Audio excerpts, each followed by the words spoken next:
position.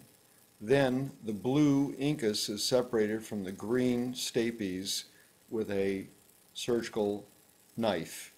The laser is then brought into the field to vaporize the stapedius tendon and then vaporize the posterior portion of the stapes. The stapes bone is then fractured and removed out of the middle ear. The green oval window is now visible. This video portion demonstrates the nerve, which is the white structure that was suctioned, and the middle ear space, which is white, deep to the ear.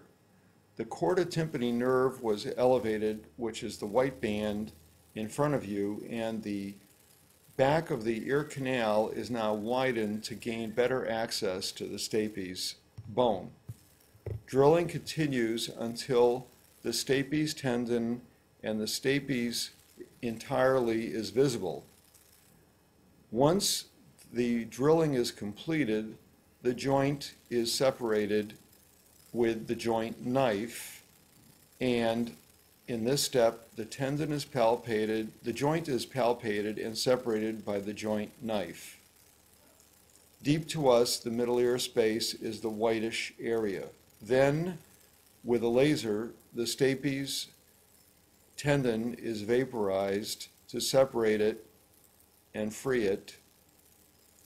Following the vaporization of the stapes tendon, the so-called posterior crus, or back portion of the stapes bone, is vaporized.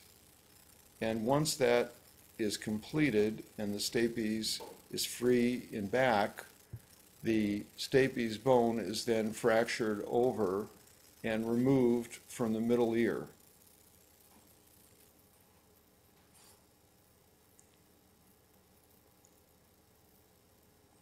The reddish blood area is the area of the oval window, which is green in this diagram.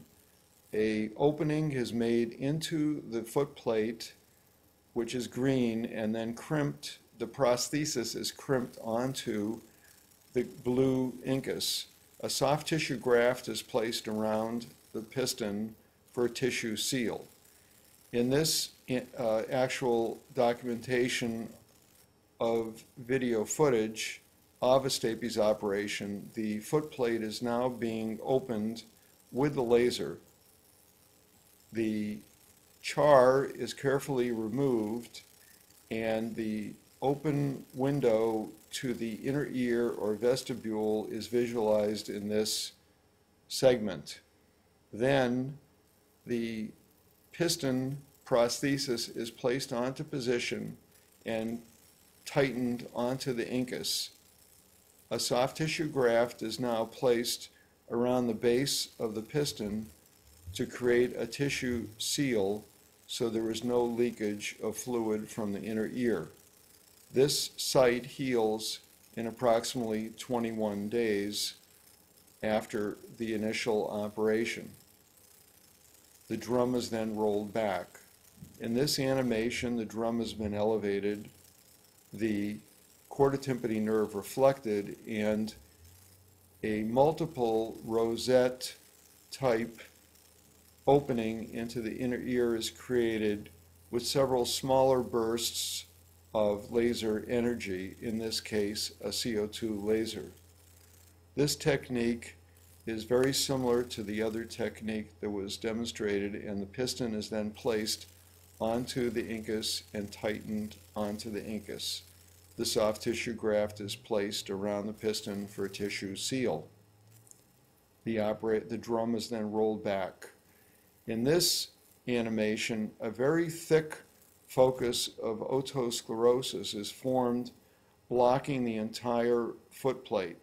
The foot plate is thinned with a very small 0.6 millimeter diamond dust burr. Once it is thinned, the window is opened and the prosthesis is placed.